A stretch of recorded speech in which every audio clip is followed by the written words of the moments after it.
In this video, I'm going to go over how to use Desmos to answer questions correctly on the 8th grade math EOG. This video is going to specifically cover questions in the February 2026 published released form for North Carolina, but the objectives in this video could definitely help in many different grade levels using Desmos to answer math questions. Okay, so I'm going to jump to the calculator active section, and I'm just going to go through some of the questions that Desmos can really help you with. Make sure that you are using the North Carolina version of Desmos, and it has the green line at the top as you see here, and not the one that has the black ribbon across the top. It has more functions, and you will not have access to those on the end of grade test. All right, so for question 16, you see two expressions, and it says the value of expression 2 is 25 times that of expression 1. So when I have two expressions or an equation that you're going to see in number 17, and I'm trying to find x, I'm going to split it into two pieces. I'm going to type expression 1 into line 1, and I'm going to put a y equals with it because I want it to graph it. So I'm going to do 4 times 10 to the third, and then I'm going to do y equals again, and I'm going to put x times 10 to the fifth. I'm just copying what it has. Now, the biggest point here is that it says the value of expression 2 is 25 times that of expression 1. So I need to go up to expression 1, and I need to do times 25. I don't need parentheses because it's all multiplication. Now, I've already zoomed in. Let me zoom back out. So if you are in the main mode here, you're going to just see really not a lot. We want to know where these two lines intersect, where they cross. And so we've got to get all the way up to 100,000. So I'm going to zoom out really far until I see that line at 100,000. Here it is. And then I'm going to zoom way, whoopsie, it's not zooming good, back in to where I can make sure that I see space between the line and the y-axis. And I'm going to click that button, and the answer is 1. Now, if I wanted to double check this, I could type 1, oopsie, that's a 4, 1 times 10 to the fifth, and I see that that's 100,000. So that would be the answer for 16. All right, for number 17, Desmos is amazing at solving equations. So any question on the EOG where you can turn it into an equation, you can use Desmos to solve once you get that equation set up. And all you're going to do is y equals. You're going to type the left side of the equation in, and I have y equals again, and I'm doing 5x plus 15. I'm essentially turning it into a system of two equations. And then I'm going to go find where they cross. It will give me an x and a y value. I'm solving for x, so I want the first number, which is negative 12. Now, I want to point something out. Something you can do on the traditional Desmos, not the testing version, is you'd be able to type in this equation itself just all the way throughout.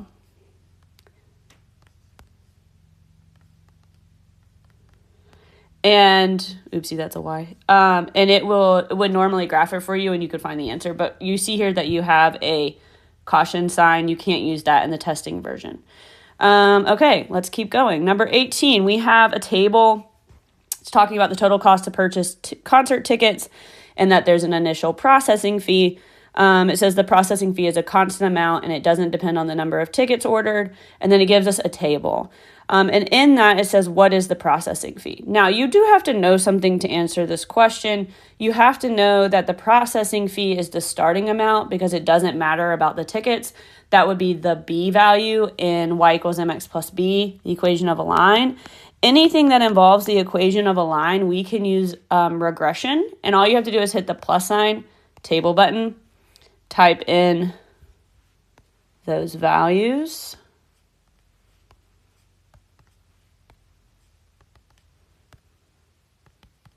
And Desmos is going to very nicely give you the equation if you hit that line button. It says linear regression, that's what you want.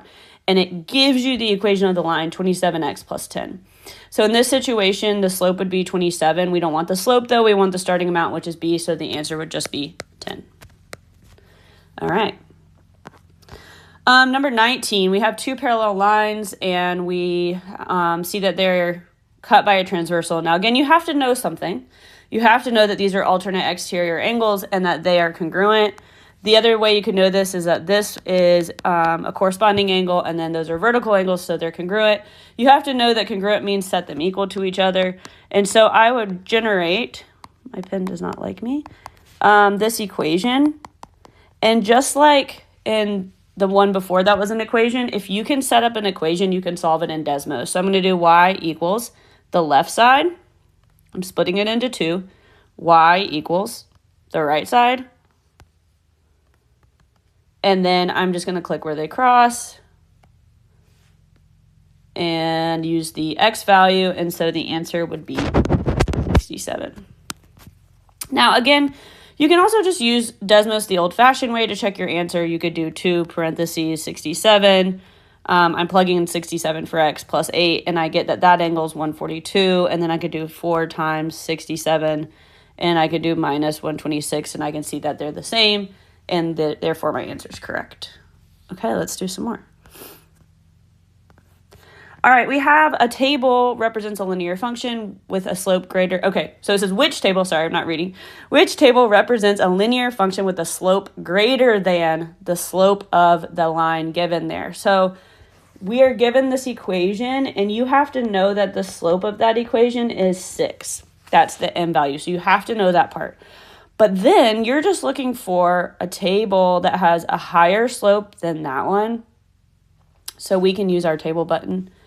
And we can do 3, 6, 31, 37, hit the line, and I see that that one has a slope of 2 because I'm looking, I can't draw on this, but that 2 in front of the x is my slope. And so that's not going to work. All right, so let me change this out. Let's try 4 and 8 with 42 and 66. This one has a slope of 6, so they're the same. All right, so let's try 6 and 11, 45 and 80. This time my slope is 7, so C is the answer. But being a good test taker, I like to just go ahead and check the one below it because you want to be sure that you didn't type something in wrong. That slope is 5, so I know I got it right. Okay. So now I'm going to keep going. I've kind of made note of the ones that were very Desmosable. Here's another one. And I have the equation, models the cost in dollars to purchase X bottles of olive oil from a store. Which table shows a store that sells bottles of olive oil at a lower cost per bottle? Lower cost per bottle would mean a smaller slope. So you would have to be able to get that from the problem. But then this is the same type of question, sorry for all my dinging, where I would be putting in plus sign table 3, 7, 39, 91, hit the little line, and I want the slope to be smaller. Well, that slope's 13. The slope in the problem is 1250, not smaller, so that's not going to work. All right, so then I'm going to try again. Table 4, 9, 50, 112, 50, and I get a slope of 1250. That's the same. So I'm going to try 5 and 8, 61, 25, and 98, and the slope is 1225, which is smaller. So C would be the answer. Again, as a good test-taking strategy, you're going to want to check answer choice D as well. Check them all just to make sure you didn't make a mistake. That slope is 1275. That's too high. Okay, moving forward. And there's some of these you could use Desmos to help you, but I'm just kind of trying to pinpoint the most obvious ones. All right, so number 31. We have a table. Guess what we're probably going to do with it? We're probably going to put it in the calculator table, but in 3, 8, 4, 11, 5, 14, hit the line, see the slope. The slope is 3. The question says, which choice is a function that has a slope that is 2 times the slope of the function in the table? Well, the slope of the function in the table is 3. So we want to know which one has a slope that is twice that, which would be 6, and the answer would be D. So you obviously still have to know things that you've learned throughout the year, but Desmos can really make it go faster and make sure you don't make a small mistake. All right, number 34 is the easiest one to put in Desmos. It just says, which is a linear function, meaning which one makes a line. Okay, so y equals, we're just going to graph them and look at them. 3x plus 5. Wazam, there's a line. Don't have to know anything about the types of equations. You just type it in and look at it. So I'm thinking it's A. But again, being a good test taker, I'm going to make sure I didn't make an error. So I'm going to do 5x squared. I have plus 3. I see a U shape. A U shape is a parabola, not a line. You learned that in high school. Not in 8th grade, but that's okay. You can tell what's a line and what's not a line. So then I have 5 root x. You might not know anything about that symbol, but if you can find it on the keyboard, you can see that that's a curve and not a line. And then lastly, we have y equals 3 over x, and you get this crazy function here. It's a rational function. You'll also learn that in high school, but you can tell, again, not a line. So that's a really easy one to get right just by typing them in and seeing which one looks like a line. A lot of these, if I'm passing, I could create equations and that would help, but I want to get to this one. All right, I have a scatter plot, and it says which models the data in the scatter plot below. I would actually, if I had time, which you most likely will because you're always guaranteed extra time if you need it, I would physically put the points in the table from the screen. So like if I'm looking at this one, that's 0, 4. This point is 2, 6, 3, 5. Again, you have to know things like how to write ordered pairs. 4, 8. This one is 5, 8. This one is 6, 10. And this one is 8, 11, it looks like. Now, I could have gotten one of those wrong because I was doing it really fast. But either way, I'm going to be able to pick the best option based off just typing these in. So I'm going to put them in. It doesn't matter the order. Let's see, 4, 8, 5, 8. I had a 6, 10. And I have a 8, 11. Oops, I forgot my 0, 4. And then I'm going to hit the line button, and I'm going to see what that looks like. I can see that the slope is very close to 1, 0.92, right? That's pretty close to 1. I can see the slope is positive. I can see the y-intercept is also positive. So I'm going to eliminate A, and I'm going to eliminate C. Now B, the slope is almost 1, and the y-intercept is almost 4, which lines up with those values here. And so then that's going to be B. Another good, helpful question using Desmos is helpful on that question is what I'm trying to say. All right, so the number 40, we got another table. There's so much regression on here. So many things that can be solved using that regression table. So it says, which table represents a linear function that has the same y-intercept as this one? Now, you still have to know what a y-intercept is. That's looking for that -3. That's your B value, but all we have to do is put in the tables. -3, -8, -2, -7, -1, -6, hit the little line, and I get -5. So that's not it. Luckily, my x values in this next table stay the same, so I'm just going to change the y values. That one stays the same. This is -5, and I get -3, and the answer is B. Being a good test taker, I would check out C and D for the sake of time. I'm going to move on. Okay, number 42 is a hard question. And so what I would do here is I would use the answer choices to help me. The question is saying, what is the value of K if the equation does not have a solution? Now, because I'm going to split this up into 2 equations, what you need to know is that that is going to look like 2 lines not crossing. Because if they don't cross, then they don't have an answer. And then I am going to put in the answer choices until I see that. And so I'm going to try 3 out first, and I'm going to do parenthesis 3x plus 4. So I just put this K value right here, I'm plugging in these until I find the one where they don't cross. All right, so let's look.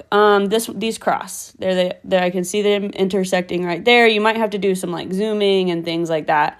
You can drag your calculator screen on your test to where you need it. Okay, so 3 didn't work. So all I have to do is go back here, hit a 5 parenthesis, and these are looking like they might cross at some point. It's kind of hard to tell. They kind of look parallel. They kind of look like they don't cross.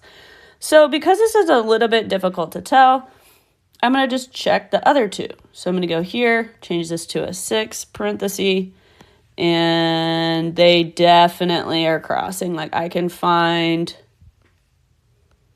oopsies. Let me hit the home button.